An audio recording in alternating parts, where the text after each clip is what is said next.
ఇది నీ కోసమే పెట్టిన డ్రైవర్ల చైతన్య సభ మీటింగ్. తిరుపతి సరౌండింగ్ లో అలాగే తిరుపతి జిల్లాలో ఉండే డ్రైవర్లంతా కూడా రావాలి, వచ్చి ఆ మీటింగ్ లో పాల్గొని ఆ మీటింగ్ ని విజయవంతం చేయాలి. తర్వాత మిమ్మల్ని గెలిపించే నాయకుల్ని అక్కడ నుంచి మీరే ఎంచుకోవాలి. చాలా మంది డ్రైవర్లు తిరుపతి జిల్లాలో ఉండే డ్రైవర్లు అందరూ కూడా ఫోన్లు చేసి, అన్నా మాకు మీ యూనియన్ కార్డు కావాలి, అన్నా మేము మీ యూనియన్ లో చేరుతాం, మాకు ఐడి కార్డులు ఇవ్వండి అన్న, ఐడి కార్డులు ఇవ్వండి అని చాలా మంది ఫోన్ చేస్తుండ్రు. అప్పుడు వాళ్ళకి చెప్పడం జరిగింది, అన్నా తిరుపతిలో ముందుగా ఒక కమిటీని ఏర్పాటు చేయాలి, కమిటీని ఏర్పాటు చేసినాక అక్కడ లోకల్ రిజిస్ట్రేషన్ చేయించినాక తర్వాత మీ అందరికి కూడా ఐడి కార్డులు చేపిస్తానని చెప్పాను. మళ్ళీ అదే మాట మీద ఈ రోజు జిల్లా కమిటీ చేయడం జరుగుతుంది.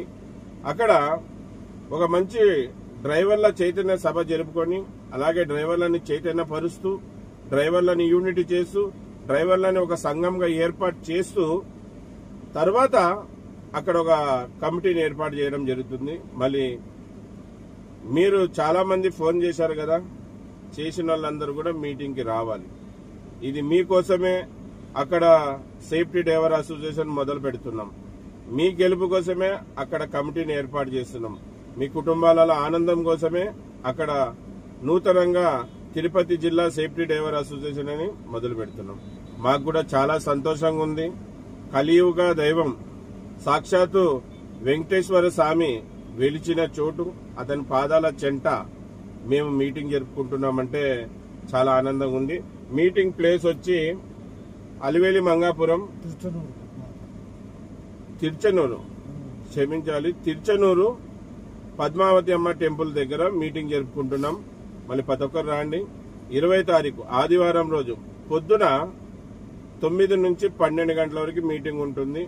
మళ్ళీ ప్రతి డ్రైవర్ రావాలని, మమ్మల్ని అందరినీ ఆశీర్వదించాలని, అలాగే మీ సలహాలు సూచనలు ఇవ్వాలని, అక్కడ చెప్పే మాటల్ని కూడా మీరు ఆలకించాలని, ఏ విధంగా మనం సమాజంలో బాధించబడుతున్నాం, ఏ విధంగా మనకి ఇప్పుడున్న ప్రభుత్వం గాని గత ప్రభుత్వాలు గాని మనని ఏ విధంగా గుర్తిస్తున్నారు, ఏ విధంగా మోసం చేస్తున్నారు అన్ని విషయాలు అక్కడ చర్చించుకోవడం జరుగుతుంది.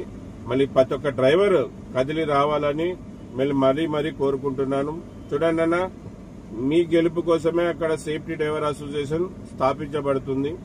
తొలి అడుగు అది. ఆ తొలి అడుగే బాగా పడాలి గనక ప్రతి డ్రైవర్ రావాలి. మీరు వచ్చేది కాదు, మీతో పాటు ఒక 10 మందిని తీసుకురండి. మన గ్రూప్ లో ఉన్న వాళ్ళకి తిరుపతిలో మీటింగ్ జరుగుతుంది, తిరుపతి జిల్లాలో మీటింగ్ జరుగుతుందనే విషయం తెలుసు, పక్కల వాళ్ళకి తెలియదు కదా. మళ్ళీ మీరే మీకు తెలిసిన వాళ్ళకి 10 మందికి ఫోన్లు చేసి సమాచారం ఇచ్చి వాళ్ళని పిలుచుకురావాల్సిందిగా మరీ కోరుకుంటున్నాను. నాకైతే చాలా ఆనందంగా ఉంది. సాక్షాత్తు వెంకటేశ్వర స్వామి వెలిచిన స్థలంలో సేఫ్టీ డ్రైవర్ అసోసియేషన్ స్థాపిస్తున్నందుకు నేను కూడా చాలా గర్వంగా ఫీల్ అవుతున్నాను. మళ్ళీ నాకు బలా ఆనందంగా ఉంది. అక్కడ మా యూనియన్ మొదలవుతున్నందుకు అక్కడ నుంచే డ్రైవర్ అన్నని గెలిపించుకోబోతున్నాం. మళ్ళీ ఈ కమిటీ ఏర్పాటు అయినాక, రిజిస్టర్ అయిపోయినాక, అందరికి ఐడి కార్డులు చేపించినాక తిరుపతిలో అతి భారీ బహిరంగ సభ, ఎక్కడ జరగలేని విధంగా డ్రైవర్ల భారీ బహిరంగ సభ తిరుపతిలో జరుపుతాం.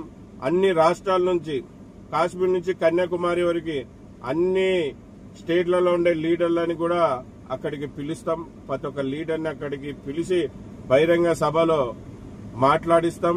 ప్రతి ఒక్కరిని అక్కడికి ఇన్వైట్ చేస్తాం. ఈసారి తిరుపతిలో జరిపే డ్రైవర్ల భారీ బహిరంగ సభ మినిమం తక్కువ అంటే కూడా 5,000 మంది పైననే మీటింగ్ వస్తారు. ఇప్పుడైతే చిన్న మీటింగ్ అనుకున్నాం, ఎందుకంటే డ్రైవర్ల చైతన్య సభ నూతన కమిటీ ఏర్పాటు చేస్తున్నాం కనుక చిన్నగా చేస్తున్నాం. డ్రైవర్ల భారీ బహిరంగ సభ పెద్దగా జరుపుతాం. ఈ అడుగుకి, ఈ మీటింగ్ కి తిరుపతి జిల్లా, తిరుపతి సరౌండింగ్ లో ఉన్న వాళ్ళందరూ కూడా రావాలి. అలాగే మా ఇన్ఛార్జీలు, మా లీడర్లు, మా కమిటీ నంబర్స్ కొంతమంది ఒక్కొక్క ఊరు నుంచి ఒకరు ఇద్దరు వస్తున్నారు. కడప నుంచి వస్తున్నారు, అలాగే అనంతపురం నుంచి వస్తున్నారు, అలాగే కర్నూలు జిల్లా నుంచి వస్తున్నారు, తెలంగాణ నుంచి వస్తున్నారు,